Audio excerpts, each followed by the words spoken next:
નમસ્કાર, ડૉક્ટર અમિત નાયક, પ્રવક્તા ગુજરાત પ્રદેશ કોંગ્રેસ સમિતિ। આજે કેટલાક વિડીયો સામે આવ્યા છે જેમાં જબરજસ્તીથી શૈક્ષણિક સંસ્થા સાથે જોડાયેલા વિદ્યાર્થીઓને પોતાના શૈક્ષણિક કાર્ય દરમિયાન કોલેજમાં બોલાવીને ભારતીય જનતા પાર્ટીના કાર્યકર્તાઓ તેમના બની બેઠેલા ચાણક્ય કહેવાતા ચાણક્ય જેઓ 26 સીટ જીતવાના દાવા કરે છે, 5 લાખ કરતાં વધારેની લીડથી જીતવાના દાવા કરે છે, આજે એમને પોતાની રેલીમાં ભીડ બતાવવા માટે પોતાના કાર્યકર્તાઓ નથી મળતા અને ફાંફે ચડી ગયા છે। જબરજસ્તીથી ટ્રસ્ટીઓને શૈક્ષણિક સંસ્થાઓના માલિકોને ફરજ પાડીને જે જબરજસ્તીથી વિદ્યાર્થીઓને ભારતીય જનતા પાર્ટીના કાર્યક્રમમાં લઈ જવા માટે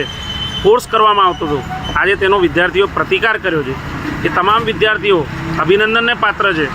કે જેમણે પોતાની શૈક્ષણિક સંસ્થામાં આ રીતના રાજકીય આગેવાનો દ્વારા તેમને જે ફરજ પાડવામાં આવતી હતી, જબરજસ્તી કરવામાં આવતી હતી,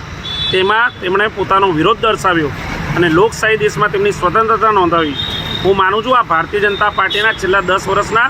સુશાસન સામેનો પ્રતિકાર છે। જે રીતના બેરોજગારીનું પ્રમાણ વધી રહ્યું છે, ઊંચું અને ખાનગીકરણ થયું છે શિક્ષણનું, હું માનું છું આ વિદ્યાર્થીઓ પણ આજે ભારતીય જનતા પાર્ટીની જે આ સરકારની નીતિઓ છે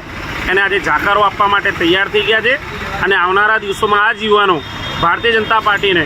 આવનારી ચૂંટણીમાં ઘરે બેસાડશે એનો મને ચોક્કસ વિશ્વાસ છે। અને જ્યારે 4 જૂને પરિણામો જાહેર થશે ત્યારે કહેવાતા ભારતીય જનતા પાર્ટીના ગુજરાતના કહેવાતા નેતાઓ મને લાગે છે 4 તારીખે 4 જૂને જ્યારે પરિણામો આવશે અને ગુજરાતમાં જે ભારતીય જનતા પાર્ટીનો રકાસ થશે ત્યારબાદ તેના કેટલાય નેતાઓને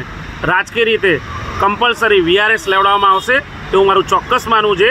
અને જે એમણે કરેલા દાવાઓ છે એ દાવા એ પોકળ સાબિત થશે અને હવા ભરેલા ફુગ્ગાની જેમ ફૂટી જશે।